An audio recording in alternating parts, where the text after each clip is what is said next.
mapupuno ng cuteness ang ating araw dahil sa mga kasama natin ngayong umaga. Pero bago yan, panoorin muna natin to. Talagang gugustuhin mong panggigilan ang kanilang maliit at cute na mukha dahil sa kanilang expressions. Makukuha kanila sa kanilang simpleng pagtingin, lalo na kapag sila ay gutom dahil madadaan kanila sa kanilang pagpapakyut. Gabi. At nagpapanggap kayong gutom, unang-una, dalawang treats kayo ni kuya mo.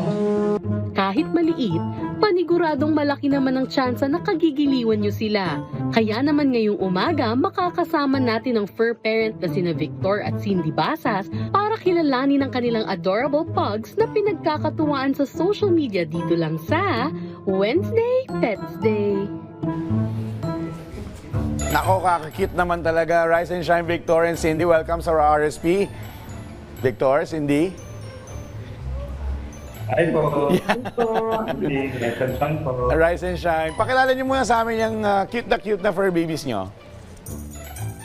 Okay po. Ito po, bitbit ko po si Toby.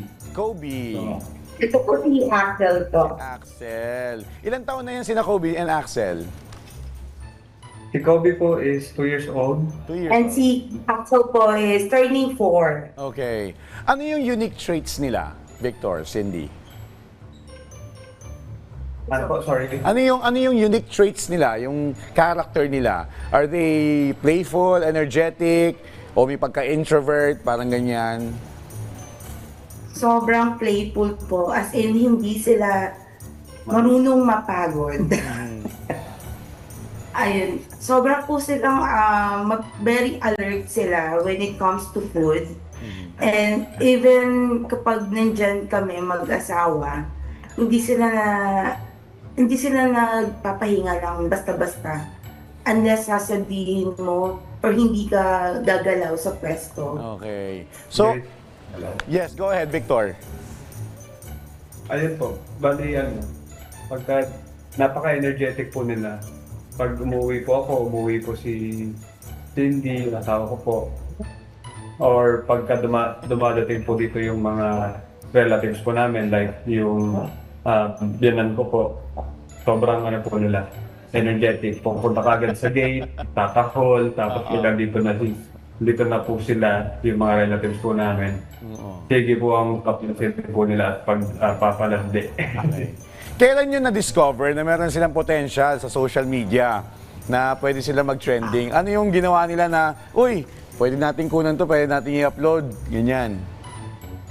Nag-start po kasi yun nung naboboard po ako. Sabi ko, videohan kaya kita, Axel. Si Axel muna po kasi yun eh. Tapos in-upload ko siya sa social media. Tapos may mga nag-react na ang cute nga daw po. Tapos sakto si Kobe, yung pangalawa na pong nag-try ako mag-video. Mas reactive pala si Kobe sa pag kinukuhanin siya ng video. So in-upload ko po. Mas madami ding natuwa. Nung pinagsama ko na po sila, ayun na po, nag-start na po talaga na gumawa po ako ng sarili nilang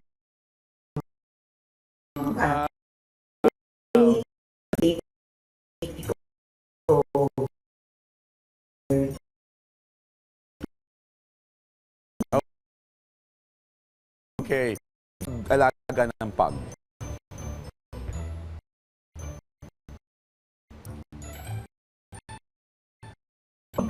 breed na to eh. Parang Okay. sabi ko, gusto ko pag nagkaroon ako ng sariling family, ang unang talaga, pinush ko eh. Okay. Kumusta maintenance nila? I believe time to time. Kamusta yung diet nila? Yes po. Oo.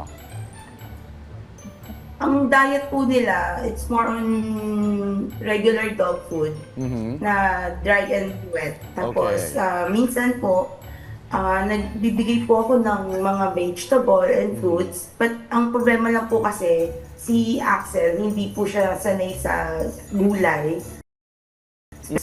So it's more on Kobe. Kumakain din ng We always gulay. trying ayaw ko ng gulay ni Axel. Alright. Well, ano naman yung bonding nyo aside from content creation sa social media? Ano yung favorite bonding nyong apat?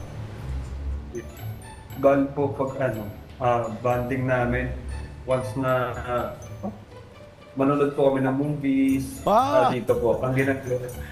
Nanonood po kami ng movies dito. Kami yung tatlo po. Ako po yung asawa ko and then yung anak po namin. Sila po, Ben Axel naman po. Hindi po yan magtatago sa iba't ibang sulok po. Kundi dito rin po sa sofa. Nanonood din. Nakahiga sa may sahig or Okay. akyat po. Ayun. Nanonood po. At saka yan po, minsan habulan, tagu-taguan po dito. Yan yung mostly. Pagka dumarating po si Mami, yung si Cindy po, bali, nagtatago-taguan po Okay. kami. Kumbaga, nasan si Mami? Diba dumating na si Mami? Bakit wala pa? Ayun po. And lastly, Victor, Cindy, ano yung pwede nyong tips na maibigay para sa mga ka-RSP natin na gusto mag-alaga ng pag, specifically? First po, kapag gusto niyo po mag-alaga ng pag, make sure lang po that you have a good environment, no? Tsaka, dapat buong puso niyo po talaga na aalagaan sila. Kasi, ang pag po kasi mabilis po din sila ma-disappoint, malungkot. And, naiiwan po namin sila. Makikita po namin sa CCTV na they look sad. Pero kinakausap po kasi namin sila sa CCTV kaya medyo tumataas yung energy, gumaganda yung mood. And then ang kanilang mga vaccine, medical, kailangan always po may budget kasi sila po may mga times na hindi mo sila, bigla silang nagiging mahina. So, wala akong magagawa na initial agad na na procedure dito sa bahay. So, Okay. kailangan ready ka din na may pang-vet ka. So, basic home remedy, malaking bagay din po sa kanila yun. Okay. Well, sorry, nakalimutan kong itanong yung social media accounts na namin makikita si Axel and Kobe. Go ahead. Ayun, sa unang-una po sa TikTok, you can search po Axel and Kobe. Okay. And then sa Facebook naman po, same din po, Axel and Kobe. Alright. Salamat sa inyong oras, Victor and Cindy, at sa pagpapakilala kina Axel and Kobe. Thank you so much. Salamat po. Thank you. Po.